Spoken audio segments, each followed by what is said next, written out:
ठीक है, तो आप यही टॉपिक स्टार्ट करेंगे। हेडिंग लिखना, कॉन्सेप्ट ऑफ इक्विलिब्रियम।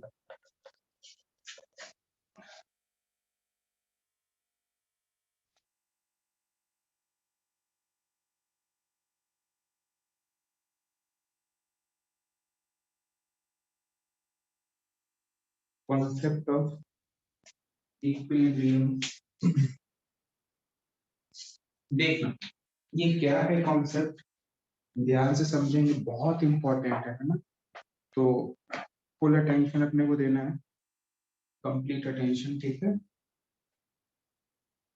देखो सबसे पहले मैं तुम्हें इसमें WP में तुमने स्टेबल अनस्टेबल इक्विलिब्रियम के बारे में पढ़ा होगा, याद है क्या तुम्हें? वर्क पावर एनर्जी में तुमने स्टेबल अनस्टेबल इक्विलिब्रियम के बारे में पढ़ा होगा। एक बार मैं थोड़ा रिवाइज कर देता हूँ ये है क्या। देखो एक सिंपल कॉमन एग्जांपल से एक्सप्लेन किया जाता है, वही एग्जांपल मैं भी ले रहा हूँ।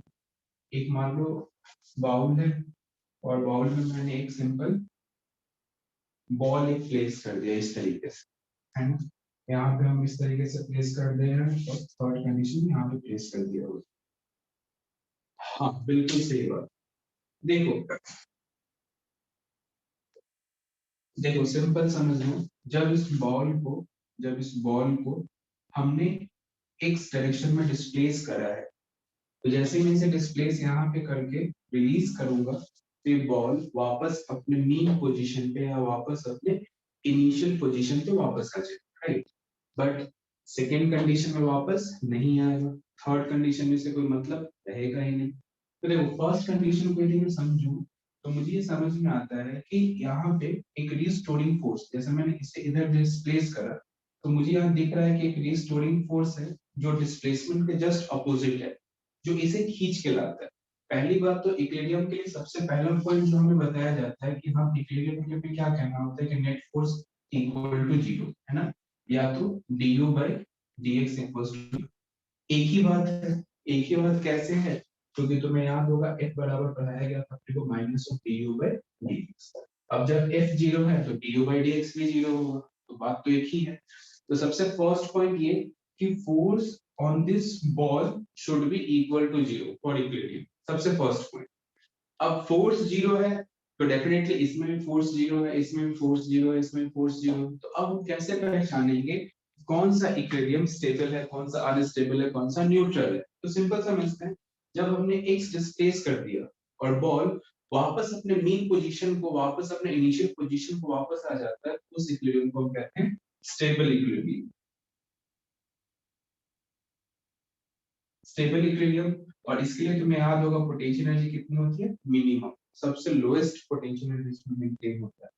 जब हमने बॉल को डिस्प्लेस करा और बॉल वापस नहीं आया, इसका सिंपल सा मतलब है कि जिस डायरेक्शन में डिस्प्लेसमेंट अपन ने करा है उसी डायरेक्शन में नेट फोर्स है, तो इसे वापस लाने के लिए कोई फोर्स ही नहीं है हमारे पास, तो इस वजह से कौन सा इक्विलिब्रियम बनेगा, अनस्टेबल, ठीक है। और इस वाले पर्टिकुलर कंडीशन में पोटेंशियल एनर्जी कैसे होती है, मैक्सिमम, ठीक है। एंड थर्ड कंडीशन की बात करें, तो अब जब तुम्हें इसे x डिस्प्लेस करोगे तो इसमें f नेट हमेशा जीरो रहता है, मतलब पोटेंशियल एनर्जी कांस्टेंट के बराबर, तो इसे हम कहते हैं न्यूट्रल इक्विलिब्रियम। याद आ रहा है क्या WP में तुमने तीनों के बारे में डिटेल में पढ़ा होगा, तो मैंने एक शॉर्ट में रिवाइज करा दिया तुम्हें, ये नोट करो, फिर मैं इलेक्ट्रोस्टैटिक्स वाले पॉइंट करती हूँ।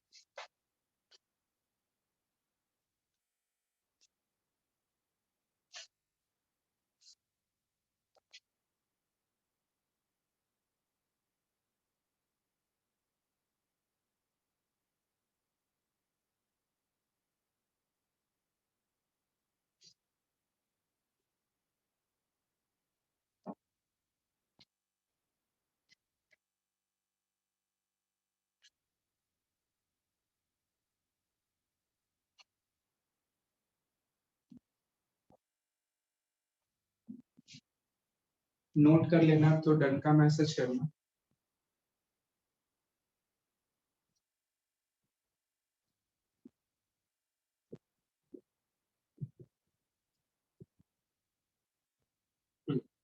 देखना अब इसमें हम चेक करेंगे electrostatics, equilibrium unstable stable equilibrium किस तरीके से फॉर्म होगा ये मैं तुम्हें एक्सप्लेन करूंगा, बहुत ध्यान से सुनना।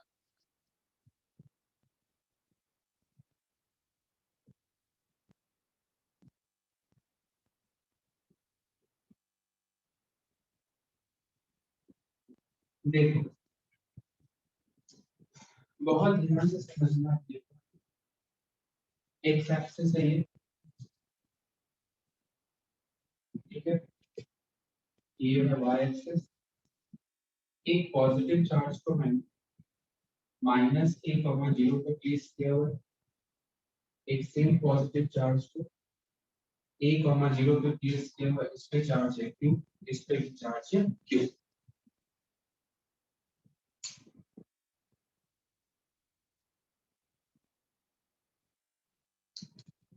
साउंड में हल्का सा डिस्टरबेंस आ रहा है, एक मिनट रुकना। अरे एक मिनट, ब्लूटूथ ही कनेक्टेड है।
आवाज आ रही है क्या तुम्हें?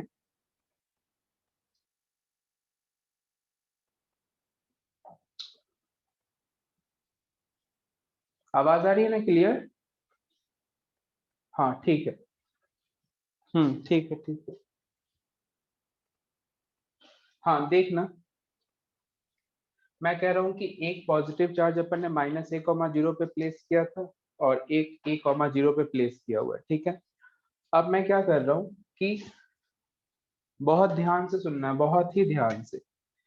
एक Q0 पॉजिटिव चार्ज को मैंने ओरिजिन पे प्लेस कर दिया है, एक Q0 पॉजिटिव चार्ज को मैंने ओरिजिन पे प्लेस कर दिया है, बहुत ध्यान से सुनना। अब जैसे ही मैंने इस Q0 पे प्लेस करा है, तो मुझे बताओ इस Q0 पे अभी नेट फोर्स कितना लग रहा होगा, मैसेज करो। इस Q0 पे नेट फोर्स कितना लग रहा होगा? 0, बिल्कुल सही आंसर है। क्यों 0 लग रहा होगा? क्योंकि इक्वल डिस्टेंसेस है ना। ये चार्ज इसको इस तरफ धक्का देगा, ये चार्ज इसको इस तरफ धक्का देगा, तो नेट फोर्स किसके बराबर है? 0 के बराबर। मतलब कि ये पॉइंट कहीं ना कहीं इक्विलिब्रियम का पॉइंट हो सकता है, समझना ध्यान से, क्योंकि नेट फोर्स 0 है, मतलब ये पॉइंट हमें इक्विलिब्रियम शो कर सकता है। अब हमें चेक करना है, हाँ बिल्कुल वो भी सही बात है। अब हमें ये चेक करना है कि ये पॉइंट स्पेसिकली मतलब स्पेसिफिकली स्टेबल है अनस्टेबल है, इसे हमें चेक करना है। अब कैसे चेक करेंगे ये ध्यान देना। मैं क्या कर रहा हूँ कि इस चार्ज को ना मैंने इस डायरेक्शन में एक्स डिस्प्लेस करा। बहुत सोच समझ के बताना है आंसर, है ना।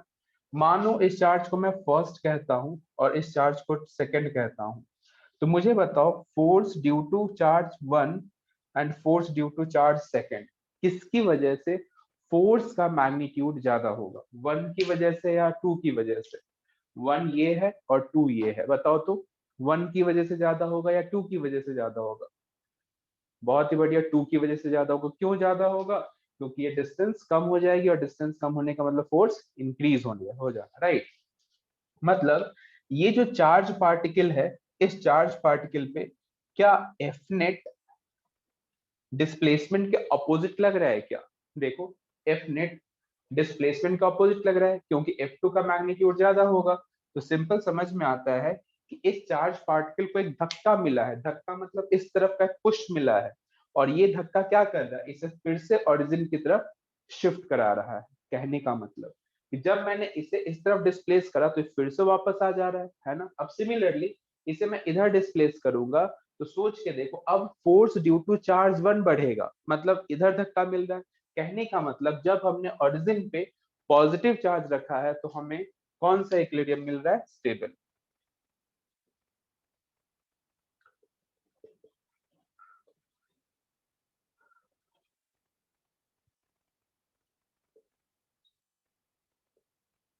बोलो, क्या तुम्हें समझ में आया? यस का मैसेज करो। चलो अब मैं सेकेंड पॉइंट तुमसे पूछ रहा हूं। अब मैं तुमसे कह रहा हूं कि when Q not is negative. अब क्यू नॉट कैसा है, नेगेटिव, कौन सा इक्विलिब्रियम होगा, अनस्टेबल। कैसे, समझने की कोशिश करते हैं। देखो, अब जैसे ही मैं तुमसे कहूं कि मैंने इस क्यू नॉट को इधर शिफ्ट किया है, ठीक है, तुम्हें ये पता है कि F2 का मैग्नीट्यूड ज्यादा हो जाएगा, लेकिन F2 लग किधर रहा है, इस तरफ लग रहा है ना। जिधर मैंने डिस्प्लेस करा उधर ही लग रहा है, मतलब ये चार्ज पार्टिकल तो इसके पास चला जाएगा। बात समझ रहे हो? तो कहने का मतलब सिंपल कि इस वाले पर्टिकुलर सिचुएशन में ये कौन सा इक्विलिब्रियम फॉर्मेशन करेगा, अनस्टेबल। तुम्हें ये पॉइंट समझ में आया हो तो यस का मैसेज करो। हमने डिस्प्लेस किधर करा है, एक्स में हमने डिस्प्लेसमेंट करा है। आया समझ? अब सोचना, इसी दो सिचुएशन को अब मैं अलोंग वाई डिस्प्लेस कर रहा हूं। अभी हमने कौन से डायरेक्शन में करा है, अलोंग एक्स।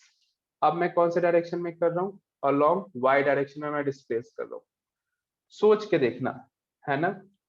पहला case, when Q not is positive, and second when Q not is negative. बताओ सोच के क्या होगा आंसर।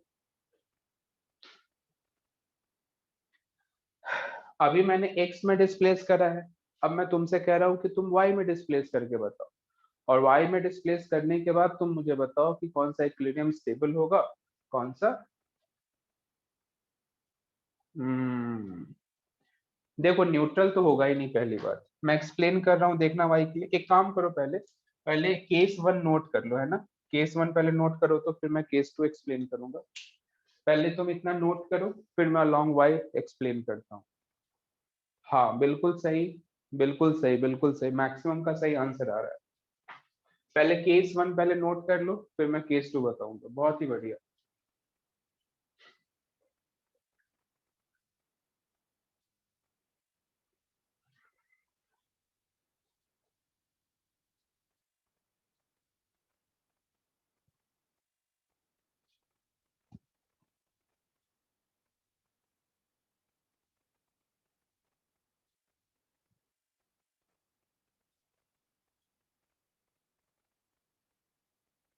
न्यूट्रल इक्विलिब्रियम में पोटेंशियल एनर्जी कांस्टेंट, है ना।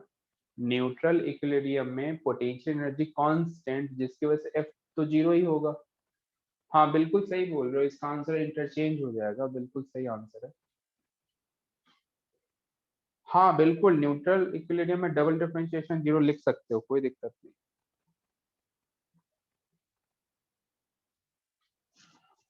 अब सोचो ना, जब u कांस्टेंट है तो कर ही सकते हो, कोई दिक्कत थोड़ी ना।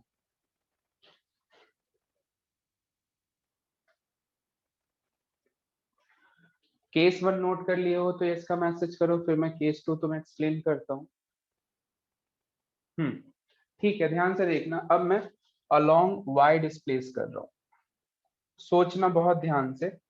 अब जैसे ही मैं अलोंग वाई डिस्प्लेस करूंगा तो मैंने चार्ज पार्टिकल को ऊपर की तरफ डिस्प्लेस करा है, और ये है हमारे पास क्यू नॉट। क्यू नॉट पहले मैं पॉजिटिव मान रहा हूँ, ठीक है। तो देखो, ये इस तरफ फोर्स अप्लाई करेगा, ये इस तरफ फोर्स अप्लाई करेगा, तो तुम ध्यान से सुनना। तुम देखोगे कि इन दोनों फोर्सेस के दो कंपोनेंट है, एक इधर और एक ऊपर, फिर एक इधर और एक ऊपर।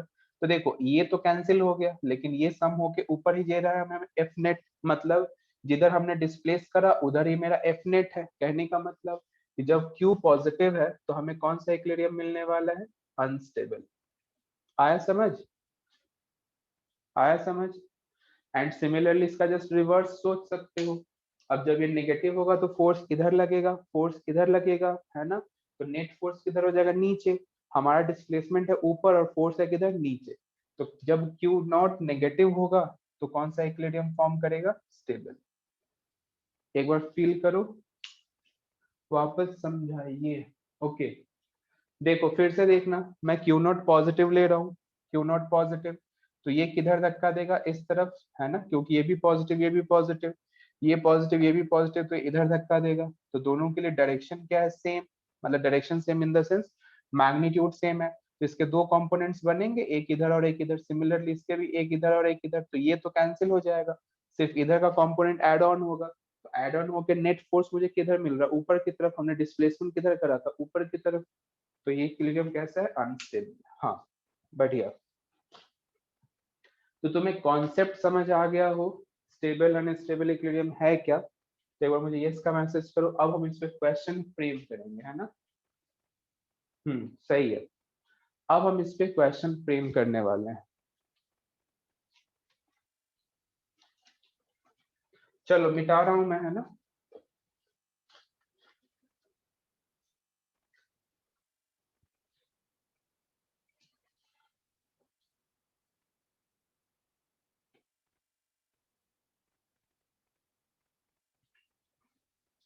देखना ध्यान से, एक बार फिर से मैं सेम डायग्राम ड्रॉ कर रहा हूं।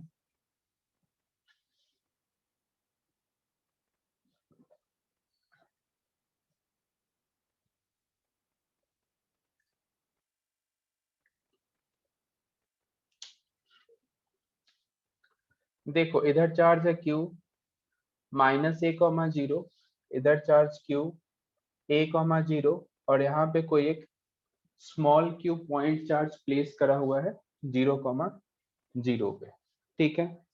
एंड इस चार्ज का तुम्हें मास भी गिवन है m। तुमसे पूछा गया है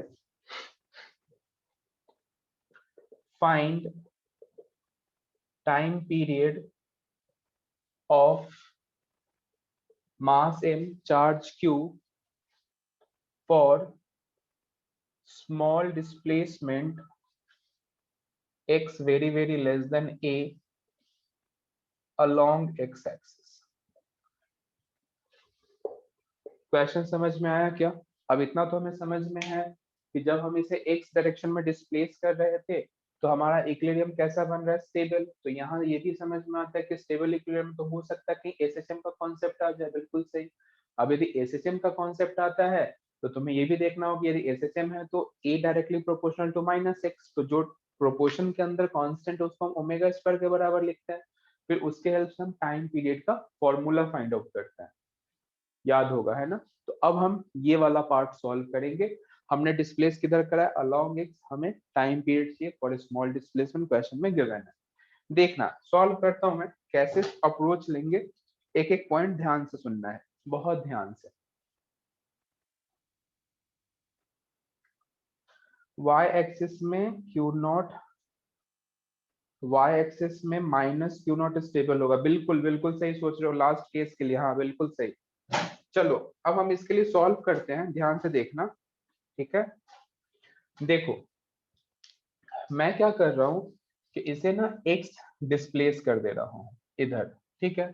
और मैं कहता हूं कि इसकी वजह से जो फोर्स लगेगा उसे मैं F1 कहता हूं, और इसकी वजह से जो फोर्स लगेगा वो F2 मैं कहता हूं। तो अब इस चार्ज पार्टिकल को जब मैंने डिस्प्लेस कर दिया है, जब मैंने डिस्प्लेस कर दिया है, तो मैं F नेट लिख रहा हूं along the direction of displacement, समझना, along the direction of displacement. ये हमेशा ध्यान रखना कि हम एफ नेट हमेशा उसी डायरेक्शन में लिखते हैं जिधर हमने डिस्प्लेस करा है। तो हमने डिस्प्लेस किधर करा, पॉजिटिव एक्स में। तो पॉजिटिव एक्स में फोर्स कौन लगा रहा है, F1।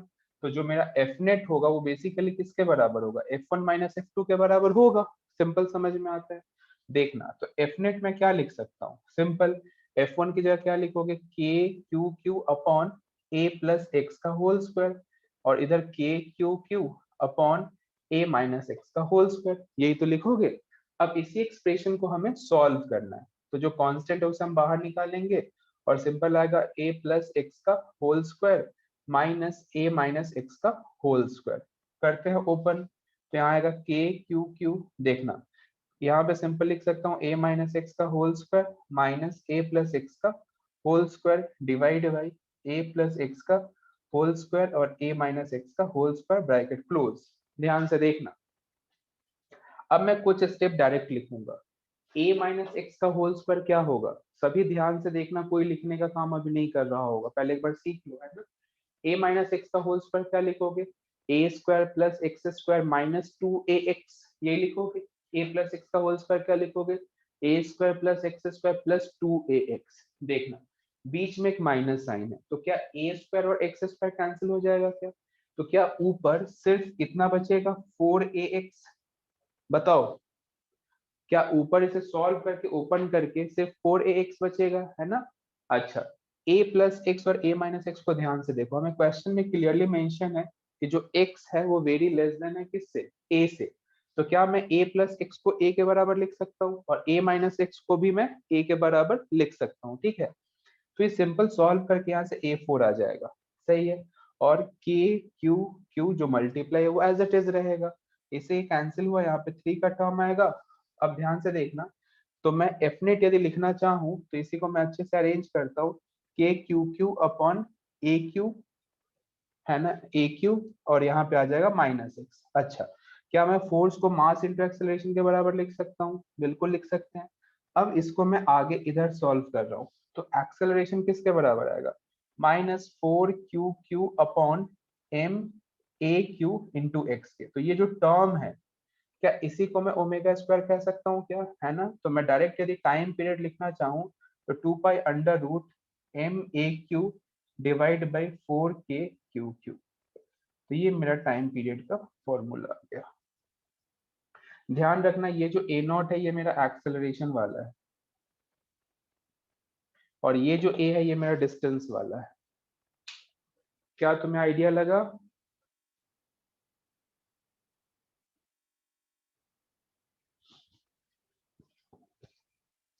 नोट करो, बहुत बढ़िया।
हाँ लगाओ ना बाइनोमियल हाँ बिल्कुल बिल्कुल, बाइनोमियल एक्सपेंशन भी यूज करके अप्रोक्सीमेशन लगाओगे तो भी यही आएगा। हम क्या करते थे, ए कॉमन निकालते, है ना, तो 1 + x/a, तो फिर वहां पे इसे नेग्लेक्ट करते, तो बात एक ही है।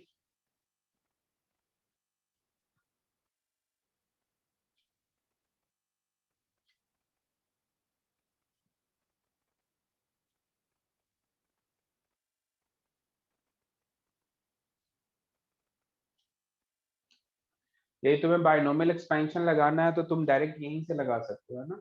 ए को कॉमन निकाल के पावर को -2 लिखते हुए इधर ले जाओ तो यही वाला टर्म आएगा 4x का।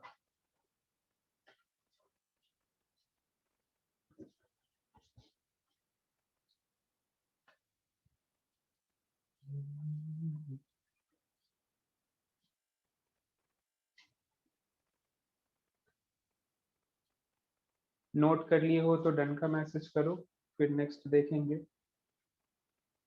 देखो ये जो मैं तुम्हें अभी सिखाया, ये जो मैं तुम्हें अभी बताया, ये अलोंग एक्स बताया।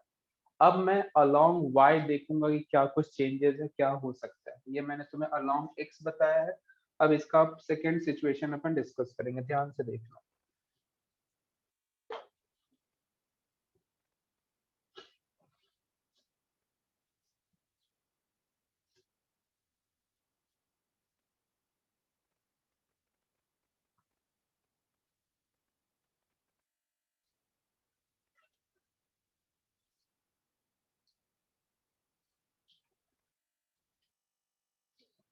देखो अलोंग वाई एक्सिस की हम बात करेंगे अब।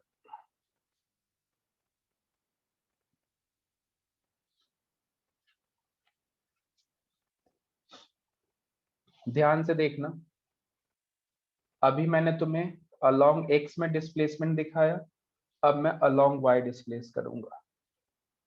यहाँ पे Q और Q चार्ज है, -a,0 a,0। अब यहाँ पे कोई स्मॉल चार्ज प्रेजेंट है, ठीक है। हमसे पूछा क्या गया है, फाइंड y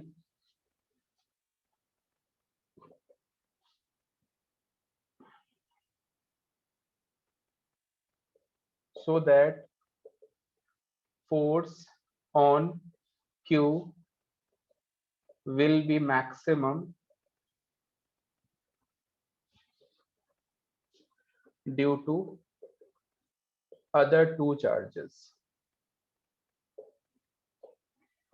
देखो मतलब सिंपल है कि अब इस चार्ज पार्टिकल को हम y की तरफ डिस्प्लेस करते हैं, तो जब ये y हाइट ऊपर है तो हमें ऐसा दिखता है कि इस चार्ज पे फोर्स मैक्सिमम है। तो हमसे वो y डिस्टेंस पूछ लिया गया कि कौन से y पे फोर्स इस पे मैक्सिमम लग रहा होगा। समझ में आ रहा है तुम्हें क्वेश्चन? कैसे करेंगे ध्यान से देखना। देखो सिंपल समझ में आता है कि ये चार्ज इस पे फोर्स अप्लाई करेगा, किधर करेगा, रिपल्सिव है तो एरो हम बाहर की तरफ देंगे। ये भी रिपल्सिव फोर्स अप्लाई करेगा, किधर, बाहर की तरफ अप्लाई करेगा, है ना। बिल्कुल सही, बहुत ही बढ़िया। तो देखो इधर यदि मैं F कहूँ तो डेफिनेटली ये भी F होगा, और इसके लिए यदि मैं डिस्टेंस लिखना चाहूँ तो a square plus y square, और इधर मैं डिस्टेंस लिखना चाहूँ तो a square plus y square ही होगा। सिंपल समझ में आता है। अच्छा सोचो, क्या इस फोर्स के दो कंपोनेंट होंगे, इधर और इधर? सोचना ध्यान से। इस एंगल को थीटा कहूंगा तो ये भी थीटा होगा, सिमेट्रिकल कंडीशन है, और ये थीटा तो डेफिनेटली ये भी थीटा, अल्टरनेट एंगल देख सकते हो। अच्छा सोचना, यदि मैं इस फोर्स के कंपोनेंट्स लिखूं तो ऊपर आएगा cos थीटा का कंपोनेंट और नीचे आएगा साइन का कंपोनेंट। सिमिलरली इसके लिए देखो तो इधर आएगा साइन का कंपोनेंट, इधर आएगा cos का कंपोनेंट, मतलब ये वाला कंपोनेंट कैंसिल हो जाएगा और इसमें 2 से मल्टीप्लाई हो जाएगा। 2 से मल्टीप्लाई क्यों हुआ समझ में आया क्या तुम्हें, है ना। सिमिलरली इसके लिए भी मैं ऐसे ड्रॉ कर सकता हूँ, इस तरीके से मैं इसे मिटा रहा हूँ, और इधर मैं लिख सकता हूँ एफ साइन थीटा और ऊपर की तरफ एफ कॉस थीटा। अच्छा तो मैं इस चार्ज पार्टिकल पे नेट फोर्स देखूं तो मुझे एफ नेट जो दिख रहा है वो बेसिकली दिख रहा है 2f sign, sorry 2f cos theta दिख रहा है। सही है। अब मुझे इसी को सॉल्व करना और इसी को मुझे मैक्सिमाइज करना है। कैसे करेंगे ध्यान से देखेंगे। तो F net equals to 2, F की जगह क्या रखोगे बताओ, k q q divide by a square plus x square, a square plus y square, है ना। और अंडर रूट हट जाएगा क्योंकि हम स्क्वायर लगाने वाले हैं। ट्राइंगल से यदि मैं तुमसे कहूँ कि cos थीटा बताओ तो cos थीटा तुम सिंपल बताओगे a upon under root of a square plus x square, यही बताओगे। ठीक है, तो एफ नेट जो मेरे पास आया वो सिंपल आ गया 2k q into y upon a square plus y square पे पावर 3/2।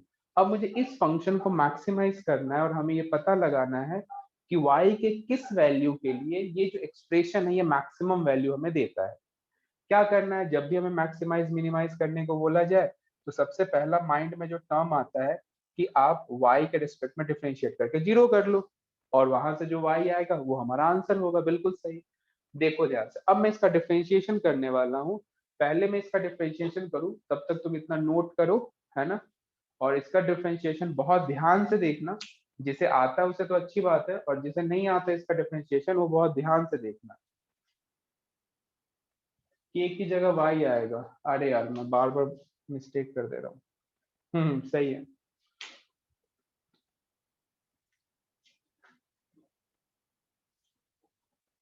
पहले ये नोट करो फिर मैं इसका डिफरेंशिएशन करके बताता हूँ।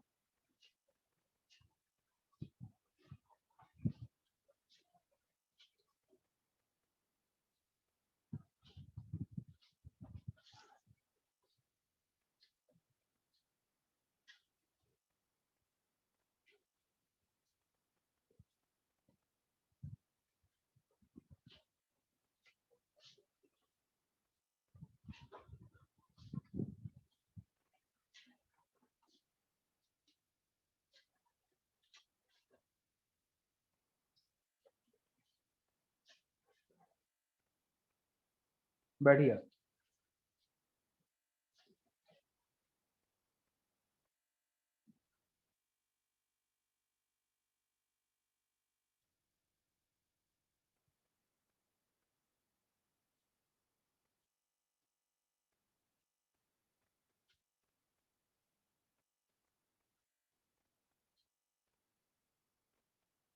हम्म,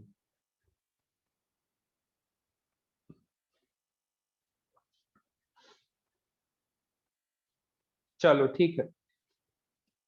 देखना मैं इसका डिफरेंशिएशन कर रहा हूँ, बहुत ध्यान से सीखना।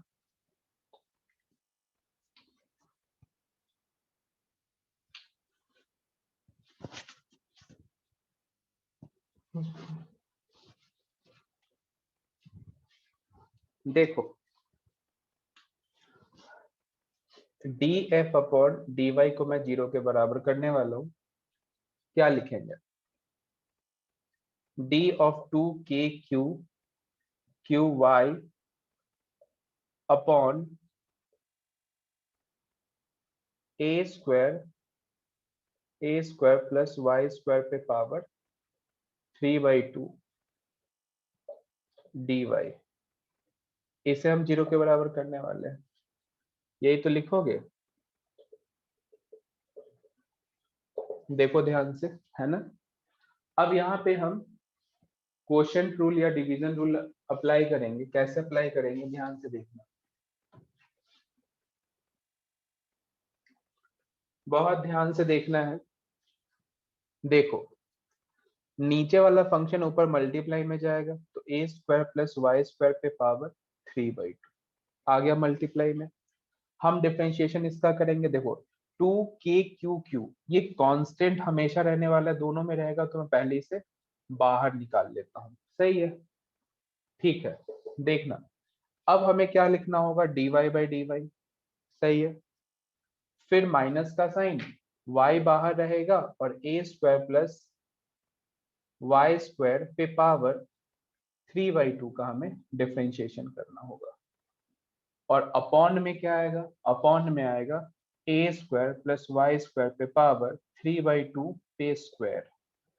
तो तुम चाहो तो इसे कैंसिल कर सकते हो। अच्छा, और इसका डिफरेंशिएशन किसके बराबर है, जीरो के। बताना, क्या मैं इस नीचे वाले टर्म को हटा सकता हूँ? क्या मैं इस टर्म को हटा सकता हूँ? मतलब इस टर्म का जो समेशन होगा इन दोनों का, यही जीरो के बराबर होना है, कंफर्म बात है। तो अब मैं इस वाले एक्सप्रेशन को डिटेल में लिख रहा हूँ। देखना, a square plus y square d y by d y 1 होगा, और इस पे पावर है कितना, 3/2। ध्यान से देखना, y इसे हम ओपन करें तो क्या मैं लिख सकता हूँ 3/2 a square plus y square, और पावर 3/2 माइनस 1। याद करो, x raise to power n का डिफरेंशिएशन n मल्टीप्लीकेशन में लाते और पावर में से एक कम कर देते हैं, कम कर दिया। लेकिन दिक्कत है कि हमें इसका भी डिफरेंशिएशन करना होगा चेन रूल से।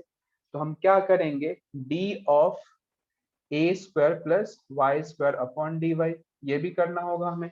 और इसका समेशन है जीरो के बराबर। ठीक है, देखना, इधर से लिखें a square plus y square 3/2 minus y 3/2, और a square plus y square पे पावर हाफ। और इधर से हम समेशन मतलब डिफरेंशिएशन करेंगे तो 2y। क्यों? क्योंकि ए तो कांस्टेंट है। चलो, अब इसका समेशन जीरो के बराबर है। देखो, 2 से 2 कैंसिल हुआ, और यहाँ से चाहो तो ए स्क्वायर प्लस वाई स्क्वायर का पावर हाफ तुम कॉमन निकाल सकते हो। तो कॉमन जैसे हम निकालेंगे तो इधर बचेगा ए स्क्वायर प्लस वाई स्क्वायर पे power 3/2 minus half, 3/2 minus half, और इधर से आएगा 3y स्क्वायर बराबर जीरो। तो देखो, इसे हम फर्दर सॉल्व करें तो ये सिंपल आएगा a square plus y square minus 3y square बराबर जीरो के बराबर, है ना। तो अब इसे मैं आगे इधर सॉल्व कर रहा हूँ, तो जो मुझे y मिल रहा है, y जो मुझे मिलेगा वो मिलेगा प्लस माइनस a/√2।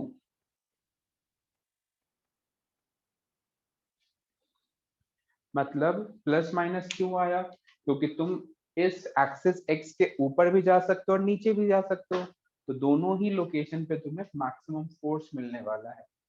तुम्हें ये डिफरेंशिएशन अच्छे से समझ में आया हो तो यस का मैसेज करना, और आगे जब कभी भी ऐसा डिफरेंशिएशन होगा तो मैं तुमसे उम्मीद करूंगा कि तुम फिर इसमें अटकोगे नहीं।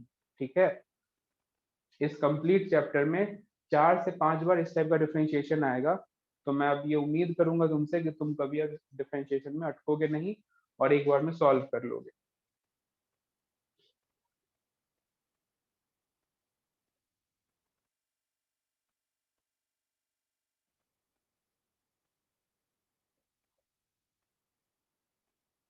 अरे वाह, बहुत ही बढ़िया, क्या बात है ईशान, बहुत ही बढ़िया। देखो, हमेशा जरूरी नहीं है कि तुम्हें डिनोमिनेटर में मिनिमा मिल ही जाए, जहां पे नहीं मिलने वाला होता है वहां पे हम डिफरेंशिएशन करते हैं। अच्छा, माइंड में तुम्हें ये डाउट आ सकता है कि हम डिफरेंशिएशन क्यों करते हैं। देखो, अब तुम 12th के स्टूडेंट्स हो, तुम मैथ्स में क्वाड्रेटिक इक्वेशन पढ़ चुके हो ना, क्वाड्रेटिक इक्वेशन पढ़े हो ना 11th में। हाँ, तो देखो क्वाड्रेटिक इक्वेशन है, कहीं भी ध्यान से देखना, जैसे मान लो मैथ्स में थोड़ा सा बता रहा हूँ, कहीं भी कोई सा भी कर्व है, सपोज कोई सा भी रैंडम कर्व है, तो इस कर्व में तुमसे मैं पूछूं कि मैक्सिमम और मिनिमम वैल्यू कहाँ कहाँ पॉसिबल है, तो तुम कहोगे कि एक यहाँ पे पॉसिबल है और यहाँ पे पॉसिबल है, यही दो पॉसिबिलिटी है। अच्छा, इन दोनों पॉसिबिलिटी में मैं तुमसे पूछूं कुछ कॉमन दिख रहा है क्या, तो मुझे कॉमन ये दिख रहा है कि इन दोनों ही पॉइंट पे स्लोप जो है वो 0 के बराबर है। मतलब कि यदि मुझे कभी भी मैक्सिमम मिनिमम निकालने को बोले, तो यदि मैं स्लोप को 0 के बराबर करता हूँ, तो वो पर्टिकुलर पॉइंट इधर मैक्सिमा होगा या मिनिमा होगा, है ना।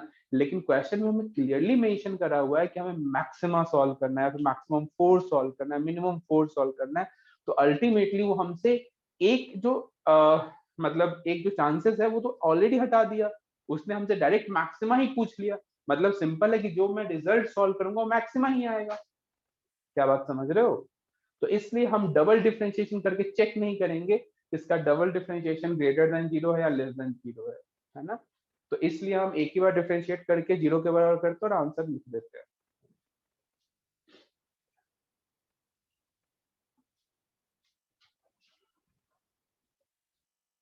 तुम्हें ये क्वेश्चन अच्छे से समझ में आ गया हो तो मुझे यस का मैसेज करो।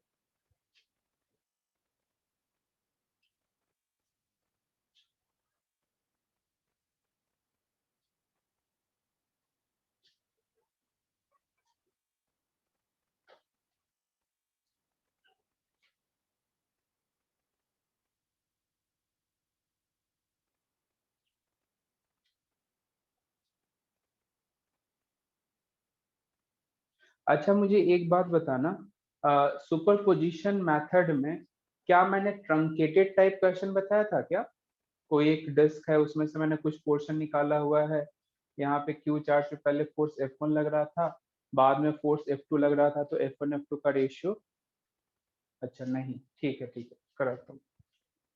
ठीक है ठीक है ठीक है ठीक है, सही है, कराता हूँ। तो ये तुम्हें अच्छे समझ में आ गया। तो देखो, कॉन्सेप्ट ऑफ इक्विलिब्रियम में मैंने तुम्हें क्या बताया कि इसके दो पॉसिबिलिटी हो सकते थे, दोनों पॉसिबिलिटी पे जो क्वेश्चन फ्रेम हो सकते हैं वो भी मैंने तुम्हें बताया। अलोंग एक्स में एसएसएम के क्वेश्चन बनते हैं तो मैंने एक्सप्लेन करा, अलोंग वाई में तुमसे मैक्सिमम फोर्स के क्वेश्चन बनते हैं तो मैंने यहाँ पे एक्सप्लेन करा। आई होप कि तुम्हें टॉपिक अच्छे समझ में आ गया होगा। एक बार थर्ड स्टेप बता दीजिए, कॉमन कैसे निकाला। देखो, ये ना, यही स्टेप ना। हाँ देखो ना, चलो मैं मिटा के बताता हूँ।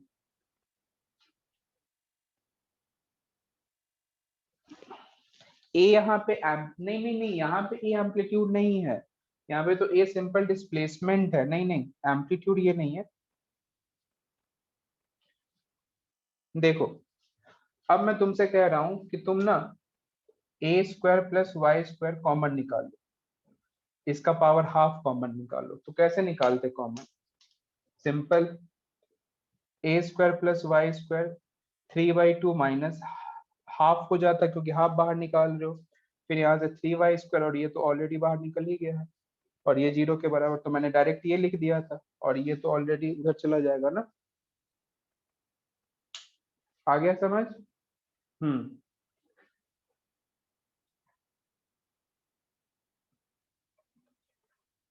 a/√2 एम्पलीट्यूड नहीं है, a/√2 एम्पलीट्यूड नहीं है।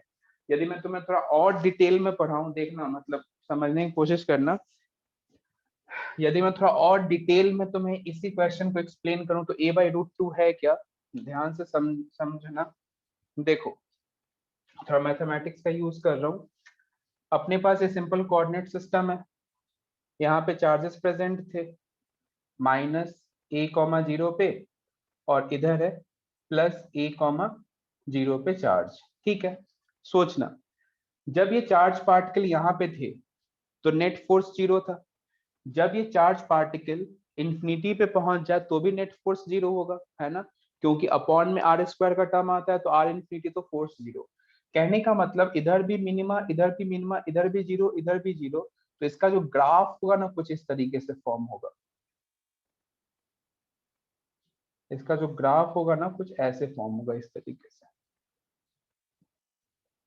और ये जो पॉइंट जो तुम देख रहे हो ना, ये पॉइंट है a/√2 और ये पॉइंट है a/-√2, जिसपे हमें फोर्स क्या मिला है, मैक्सिमम। कुछ आइडिया लग रहा है, ये हमें a+-√2 बताता है, +-a√2 हमें ये दो पॉइंट के बारे में आइडिया देता है।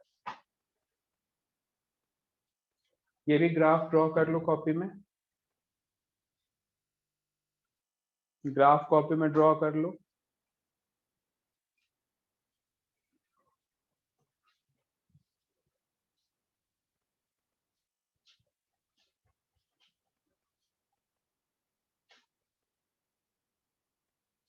देखो निगेटिव होता, एम्पलीट्यूड नहीं होता फिर भी ए। तुम्हें याद होगा अभी जस्ट अपन ने एसएचएम के क्वेश्चन सॉल्व किया था, तो उसमें अपने क्लियरली मेंशन है ना कि x very very very less than of a, मतलब हमने डिस्प्लेसमेंट जो कराया, देखो जो इनिशियली जो तुम डिस्प्लेसमेंट कराते हो ना वही उसका एम्पलीट्यूड होता है।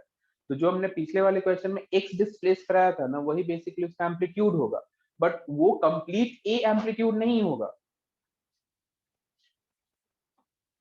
क्योंकि हमें ये कंप्लीट पता है कि एसएचएम हमेशा स्मॉल डिस्प्लेसमेंट के लिए वैलिड है। तुम खुद सोच के देखो, यदि मैं उस ए को एम्पलीट्यूड कहने लग जाऊंगा तो फिर एसएचएम कौन से एंगल से होगा।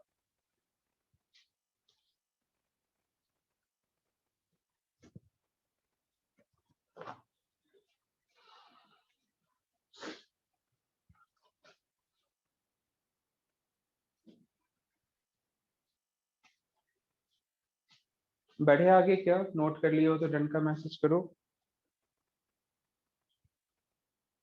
देखना नेक्स्ट क्वेश्चन।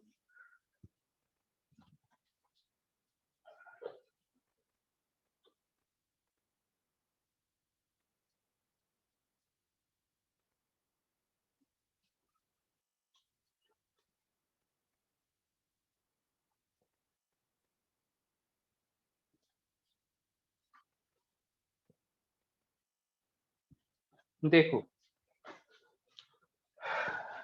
एक हमारे पास यूनिफॉर्म चार्ज्ड डिस्क है, डिस्क गिवन है सिग्मा और आर, मतलब sigma charge density, r radius. इसके सेंटर से 3r डिस्टेंस अवे हमने कोई पॉइंट चार्ज रखा है, और इस पॉइंट चार्ज पे फोर्स ड्यू टू डिस्क, ये हमें F1 गिवन है इस चार्ज पार्टिकल का, है ना।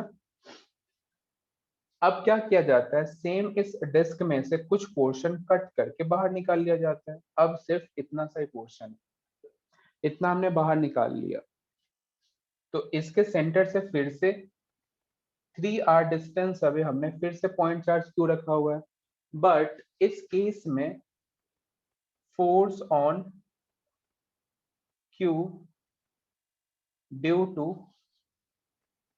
ये वाले जो डिस्क है इसकी बात कर रहा हूँ, है ना, ट्रंकेटेड डिस्क लिखना चाहिए बट समझ जाना, ड्यू टू दिस डिस्क, ये है F2 के बराबर है।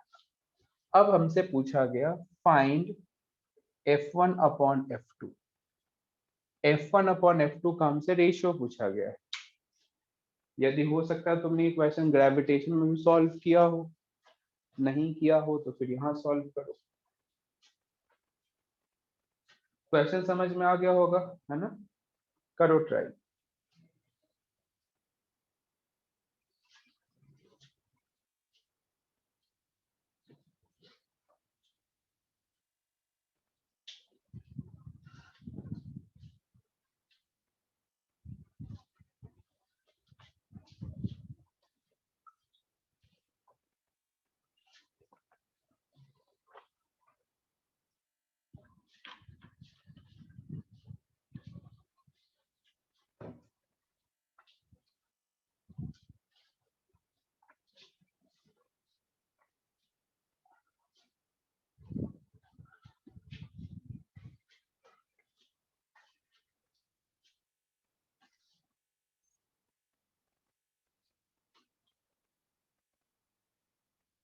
क्वेश्चन का मीनिंग कुछ नहीं है, एक सिंपल यूनिफॉर्म चार्ज डिस्क है।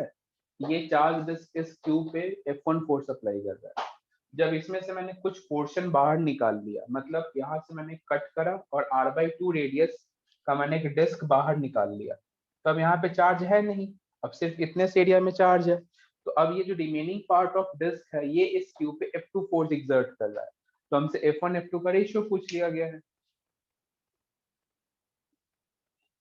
यही तो क्वेश्चन है ना कि तुम डिस्क के सेंटर पे लोगे कि नहीं लोगे, यही तो मेन क्वेश्चन का मेन पॉइंट है ना, जो मैं एक्सप्लेन करूंगा। एक चीज और माइंड में ध्यान रखना, जो भी तुमने कूलॉम्स लॉ में क्वेश्चंस करे हैं, वो ऑलमोस्ट मतलब लगभग सभी question as it is gravitation में भी सेम ही कॉपी होगा। अरे वाह, प्रत्युष का आंसर है 25/16, बहुत ही बढ़िया। देखते हैं।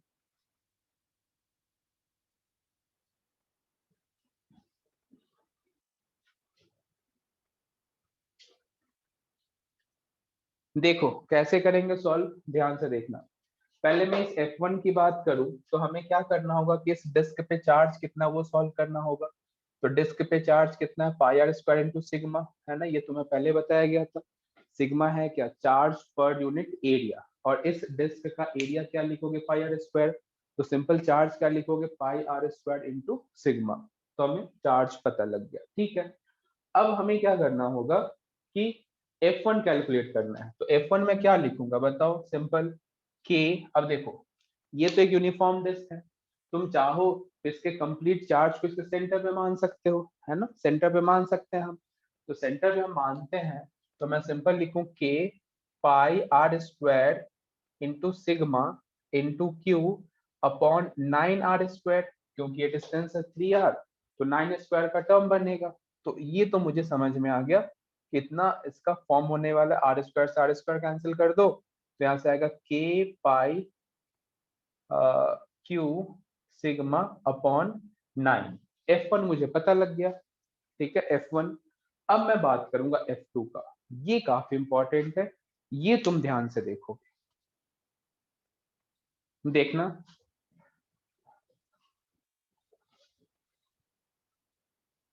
F2 को तुम बहुत ध्यान से देखोगे, बहुत ही ध्यान से देखो। F2 का जो डायग्राम था, उस डायग्राम का जो मैं एक इक्विवेलेंट डायग्राम ड्रॉ कर रहा हूं,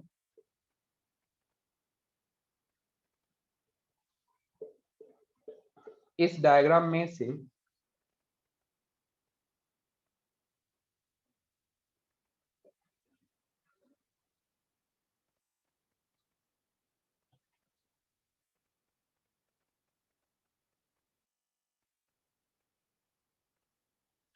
माइनस कर दूं तो क्या मेरा पहला डायग्राम आ जाएगा क्या?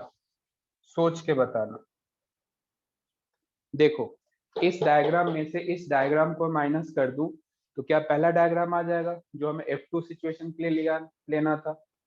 सोच के देखो, जहां पे इस तरीके से लाइन ड्रॉ किया गया वहीं पे चार्ज है, बाकी जो खाली स्पेस है यहाँ पे चार्ज नहीं है, बिल्कुल।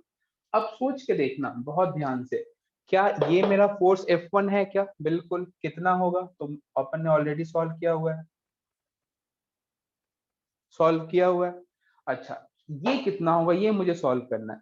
पहली बात तो इस डिस्क का सेंटर यहाँ पे होगा, तो अब इन दोनों चार्जेस के बीच जो डिस्टेंस है वो है 3r - r/2, क्योंकि 3r, तो इधर से यहाँ तक से देखो, यहाँ से यहाँ तक का डिस्टेंस है, लेकिन हमें तो इससे सेंटर से अब चाहिए होगा ना, तो सेंटर से डिस्टेंस चाहिए होगा, दैट मीन्स कि अब है ये डिस्टेंस 5r/2, राइट। अब इस पे चार्ज कितना है, तो मैं सिंपल लिखूंगा पाई r²/4, क्योंकि इसका रेडियस है r/2 के बराबर, रेडियस कितना है r/2 के बराबर, और सिंपल इंटू सिग्मा, तो ये इसके इस डिस्क के पास चार्ज है। तो यदि मैं इसके लिए फोर्स लिखना चाहूं तो मैं सिंपल लिखूंगा k into sigma pi r²/4 into 25r² into 4, k³ r², सही है। देखो कैंसिल क्या क्या होगा, r² से r², 4 से 4 कैंसिल, तो इधर से क्या बचा, k सिग्मा पाई Q/25। अब इन दोनों को माइनस करना होगा, यदि मुझे F2 निकालना है तो मुझे इसमें से इसे माइनस करना होगा, करो माइनस, क्या आएगा देखना, 25 minus 9 16, k sigma pi Q upon 25/25 into 9, ये मुझे F2 मिल गया। दिख रहा है क्या सभी को, अब तुम्हें F1 भी पता है, F2 भी पता है, तो तुम रेशियो निकाल सकते हो। F1/F2 का जो रेशियो होगा वो मैं डायरेक्ट लिखूं तो इधर से 1/9 और इधर से 25 इंटू 9/16, इससे कैंसिल होगा और आंसर आएगा 25/16।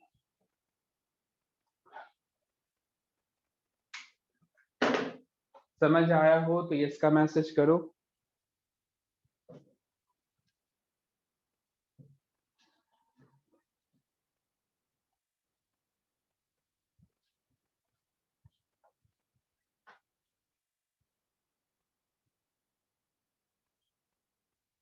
देखो हम इसलिए लेते हैं क्योंकि तुम खुद सोचो ना, एटलीस्ट देखो, एक तो पहली बात हमें कूलाम्ब फ्लक्स पॉइंट चार्ज के लिए वैलिड है।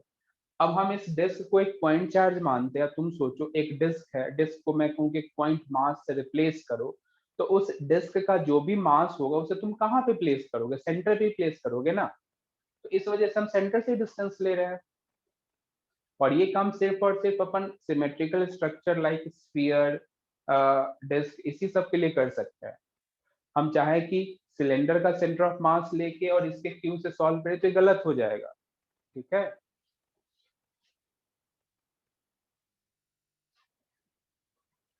हाँ, सिग्मा चार्ज डेंसिटी ही है, बिल्कुल सही, sigma charge upon area.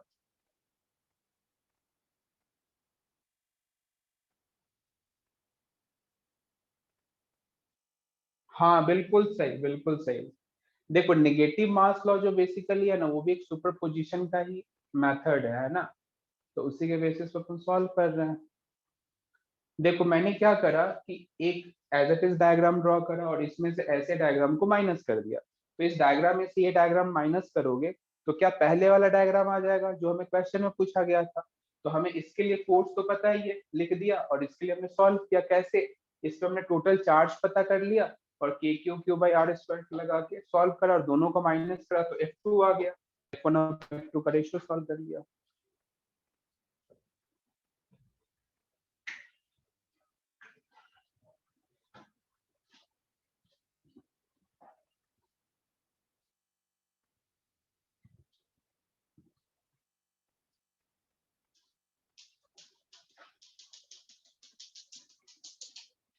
Note कर लिए हो तो डन का मैसेज करो। One more question. देखो तरीका यही है ना। अब इस टाइप में यही स्ट्रक्चर वाले क्वेश्चन बनते हैं, डिस्क वाले। अब इस डिस्क में r/4 रेडियस में कट करके निकाल दूंगा, तो फिर आई थिंक कोई मतलब है नहीं, क्योंकि टाइम भी खराब होगा। तो एक बार तुम घर से खुद से, अब मैंने r/2 का कट निकाला था ना, तुम r/4 रेडियस का कट निकालना और F1/F2 का रेशियो सॉल्व करना, ठीक है।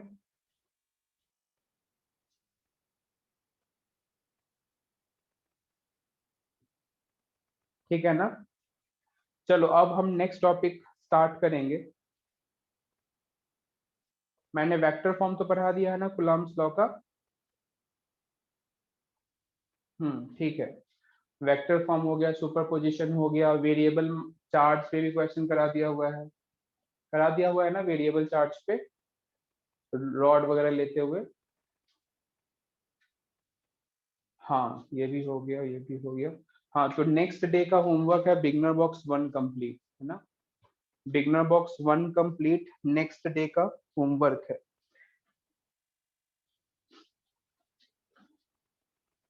एक और क्वेश्चन करा देता हूँ, सिंपल सा है, वैसे इलेक्ट्रिक फील्ड में इसे एक्सप्लेन करता, बट ये भी देख लो।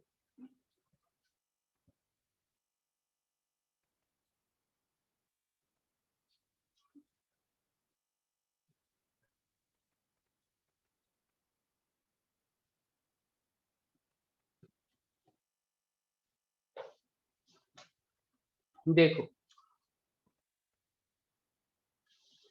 इधर क्यू चार्ज है और इधर है 4 क्यू चार्ज। हमसे पूछा गया find distance from q, find distance from q where net force on q will be 0। एक कोई क्यू चार्ज है जो इसके बिटवीन में कहीं प्लेस किया गया है, तो वो हमें डिस्टेंस बताना है जहां पे इस क्यू पे नेट फोर्स 0 होगा।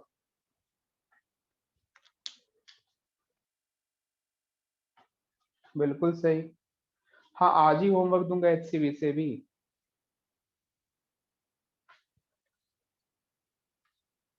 लेकिन ध्यान रखना एचसीवी के मैं ज्यादा क्वेश्चन क्लास में नहीं डिस्कस कर पाऊंगा, क्योंकि हम यदि एचसीवी ज्यादा क्वेश्चन क्लास में डिस्कस कर पाए तो फिर हमारा टाइम बहुत खराब होगा।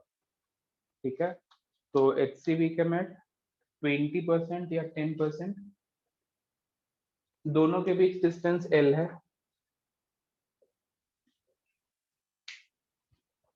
करो सॉल्व।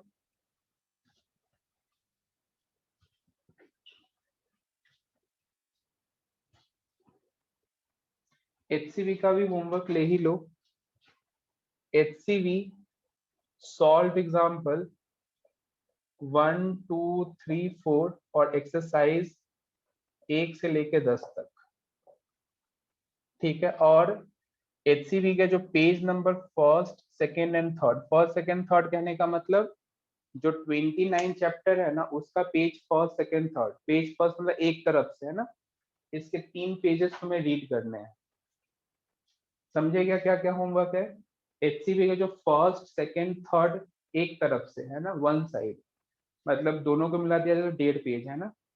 तो 1 2 3 पेजेस तुम्हें पढ़ने हैं, रीड करने हैं, और सॉल्व एग्जाम्पल 1 2 3 4 और एक्सरसाइज 1 से लेकर 10 तक क्वेश्चन सॉल्व करने हैं।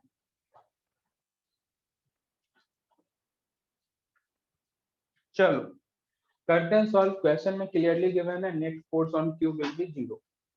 अब बहुत सिंपल है, 0 होना चाहिए, मतलब ये पॉजिटिव इसको इस तरफ धक्का दे रहा होगा, माना F1 फोर्स से 4Q इस तरफ धक्का दे रहा होगा F2 फोर्स से। अब नेट फोर्स 0 तभी होगा जब F1 और F2 क्या हो, बराबर। तो देखो F1 में क्या लिख सकता हूँ, के q q upon x square. F2 क्या लिखते, के 4Q q upon l minus x का होल स्क्वायर, दोनों इक्वल होने चाहिए। तो F1 बराबर F2 करेंगे तो इधर से आएगा k q q upon x square बराबर k 4Q q upon l minus x का होल स्क्वायर। इससे कैंसिल हो जाएगा, दोनों तरफ अंडर रूट लो, तो 1 upon x equals to 1 upon l minus x. ठीक है, और इधर से सॉल्व कर लो, आंसर आ जाएगा। हाँ डाउट नहीं होगा। सही है।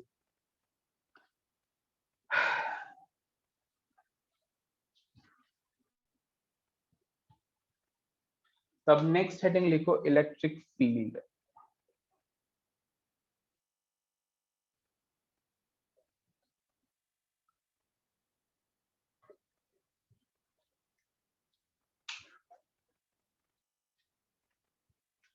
टॉप पे 1 2 3 लिखा हुआ है, जो एचसीबी पेज चैप्टर नंबर 29 जहाँ पे इलेक्ट्रिक फील्ड एंड पोटेंशियल करके चैप्टर है, उसके स्टार्टिंग के फर्स्ट सेकंड थर्ड पेज अपने को रीड करने हैं।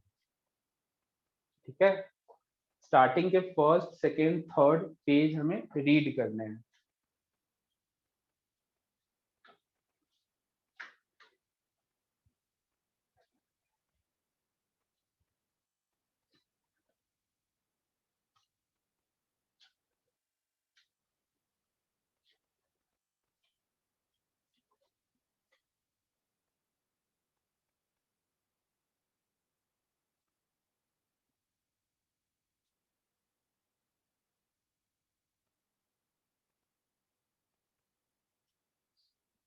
हेडिंग लिखना इलेक्ट्रिक फील्ड, इसमें पॉइंट लिखो स्टार मार्क देके, इलेक्ट्रिक फील्ड में पॉइंट लिखना। Electric field defined as the space around, electric field defined as the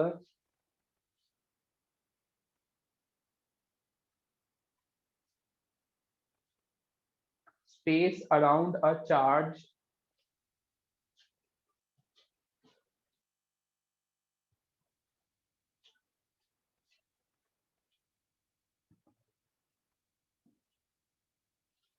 in which its influence can be, in which its influence can be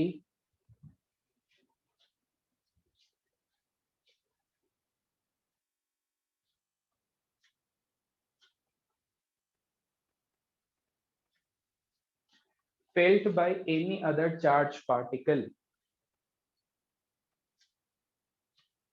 felt by any other charged particle। एक बार फिर repeat कर रहा हूं,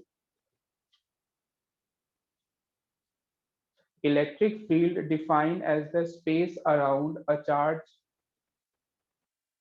electric field is defined as the space around a charge in which its influence can be felt by any other charged particle।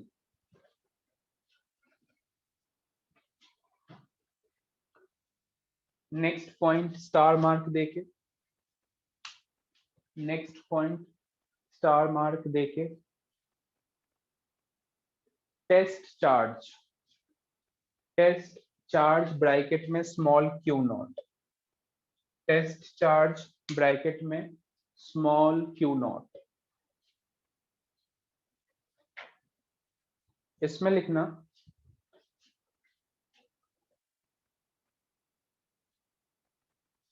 it is an imaginary charge, it is an imaginary charge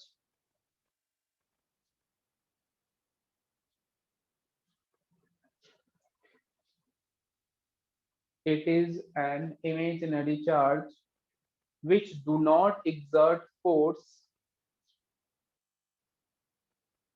which do not exert force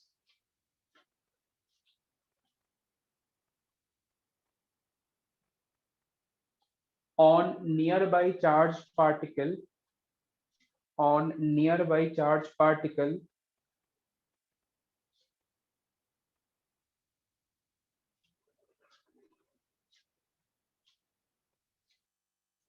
on nearby charged particle but experiences force, sorry, but experiences force due to them, but experiences force due to them।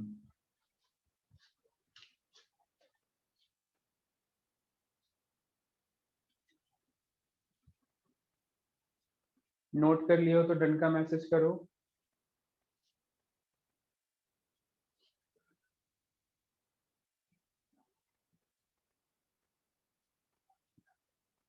ध्यान से सुनना, बहुत ध्यान से सुनना। देखो electric field है क्या, इलेक्ट्रिक फील्ड ग्रेविटेशनल फील्ड दोनों एक ही टाइप के हैं, ठीक है। मतलब ऐसा समझ लो कि मतलब सेम है बट काम अलग अलग है, एक चार्ज के लिए वैलिड है, एक मास के लिए वैलिड है। मैं तुम्हें इलेक्ट्रिक फील्ड एक्सप्लेन करता हूँ। इसे अपन ग्रेविटेशनल फील्ड से थोड़ा समझने की कोशिश करते हैं। सोचना, मैं कुछ एग्जांपल से तुम्हें एक्सप्लेन करता हूँ। इस मार्कर को मैं यहाँ से नीचे ड्रॉप, मतलब यहाँ से इसे बस रिलीज करता हूँ। जब मैं मार्कर को यहाँ से मैं रिलीज करता हूँ तो हम क्या देखते हैं कि मार्कर जस्ट नीचे की तरफ फॉल करना स्टार्ट कर देता है। सिंपल है।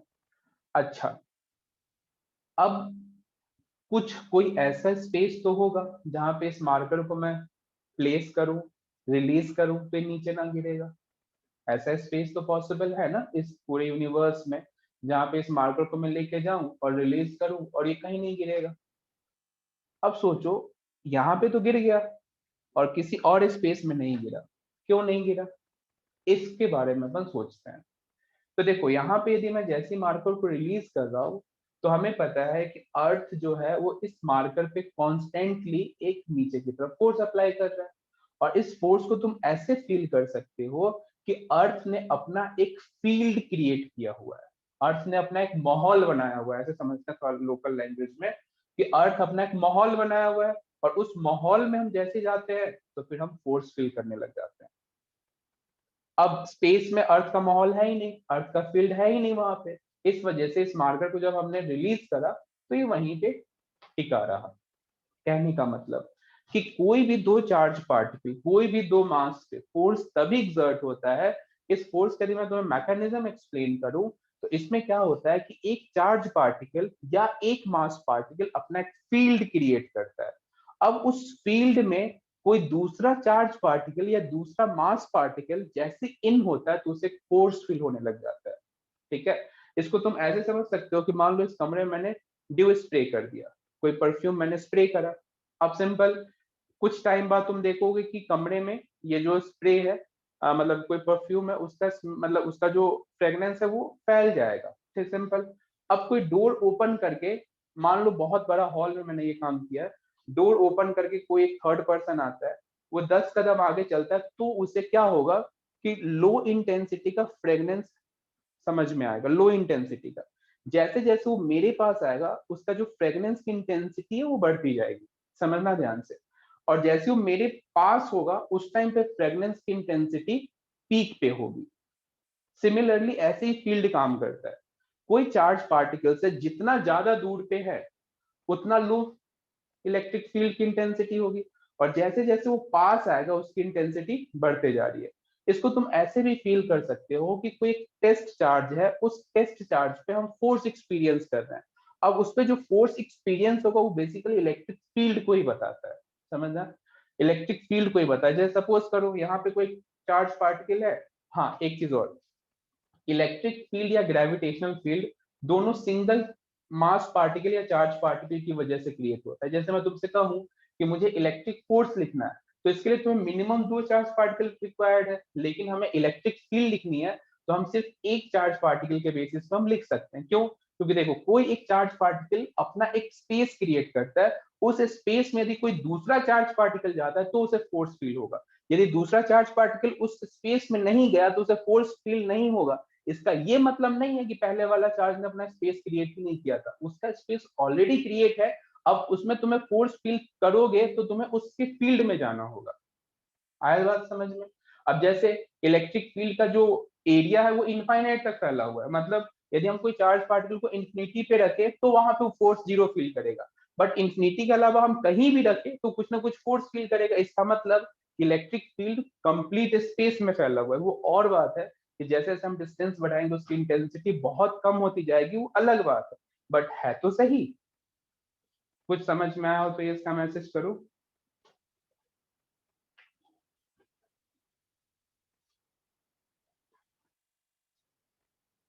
इलेक्ट्रिक फील्ड के बारे में थोड़ा बहुत आइडिया लगा हो तो ये इसका मैसेज करो। ठीक है, अब इसे हम थोड़ा मैथमेटिक्स से देखते हैं और अच्छे से समझ में आएगा।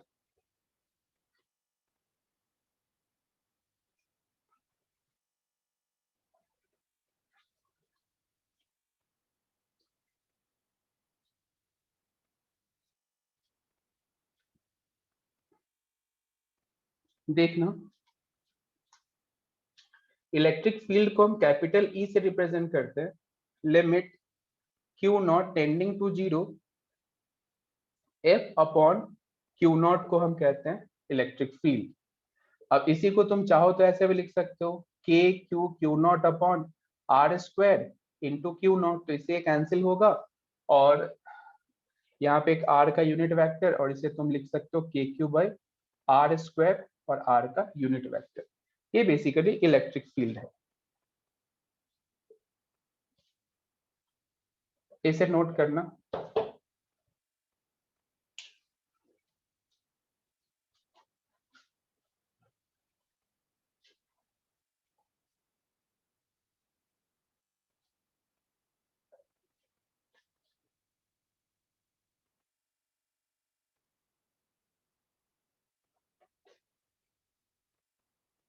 हाँ बिल्कुल ऐसा ही है, सिंपल। देखो ग्रेविटी में तुम्हें याद हो जी की वैल्यू अपन क्या लिखते थे, gm/r²। नोट्स पलट के देखे हो क्या?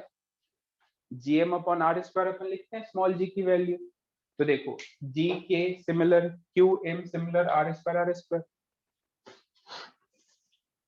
तो जो ग्रेविटी है वो बेसिकली ग्रेविटेशनल फील्ड है ना, जो हम 9.8 मीटर पर सेकंड स्क्वायर देखते हैं, वो बेसिकली ग्रेविटेशनल फील्ड है। किसकी वजह से? अर्थ की वजह से।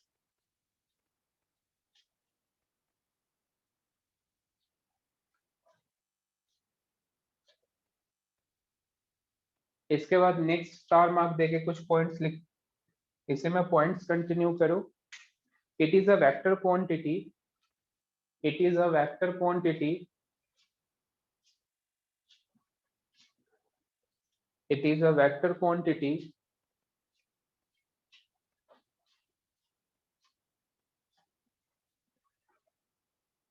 its direction is the its direction is same as the force experienced, its direction is same as the force experienced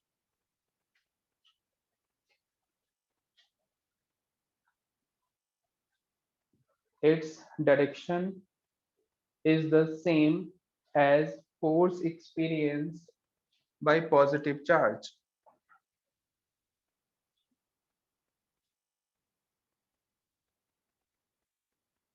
force experienced by positive charge। SI unit newton पर coulomb, SI unit newton पर coulomb, and force F equals to Q into E भी हम लिख सकते हैं। इधर से तुम देख सकते हो F/Q0 इक्वल्स टू E, तो F equals to Q into E, तो ये भी लिख सकते हैं। और नेक्स्ट पॉइंट में डायमेंशन खुद से लिख के बताओ। डायमेंशन कितना होगा? MLT-2 डिवाइड बाई 80, तो ये आ जाएगा MLA-1T-3।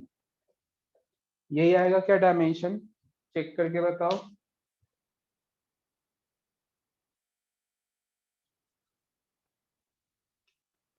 हम्म,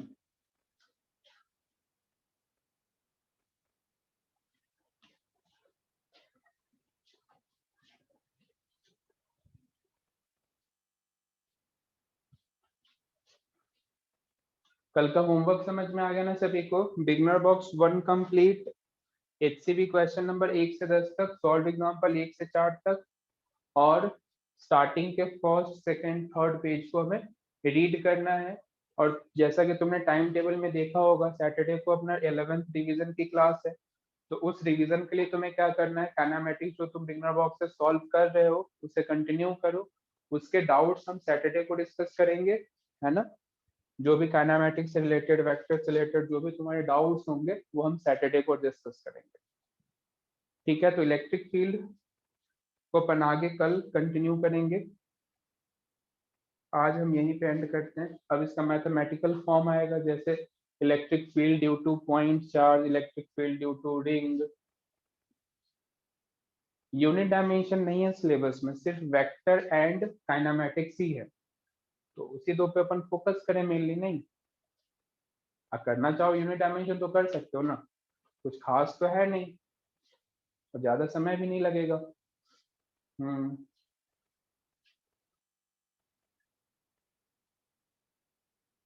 हाँ काइनेमेटिक्स में रिवाइज करा दूंगा, बट इसमें तो मेरे क्वेश्चन सॉल्व करने हैं ना तुम्हें, रिवाइज तो मैं सैटरडे को ही कराऊंगा।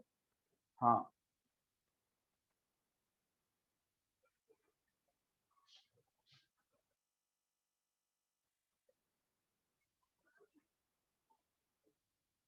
आप क्लास 5 मिनट जल्दी चालू करते हैं क्या? हाँ कभी कभी 5 मिनट तो नहीं, मतलब एग्जैक्ट 4 बजे से ही मैं कुछ बोलना स्टार्ट करता हूँ, उसके बीच तो मैं ऐसी बातें बातें करते रहता हूँ।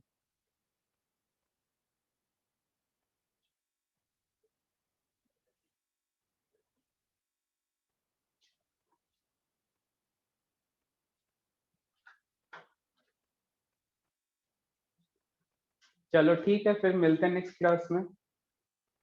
होमवर्क जरूर कंप्लीट कर लेना, ठीक है। कल मैं बिगनर बॉक्स 1 और एचसीबी के क्वेश्चन नंबर 1 से 10 तक डिस्कस करूंगा, और कोशिश करना कि एचसीबी के 1 से 10 में 1-2 डाउट है ना, तो अपना टाइम सेव होगा, ठीक है। मिलते हैं फिर नेक्स्ट क्लास में। बिल्कुल। Okay bye.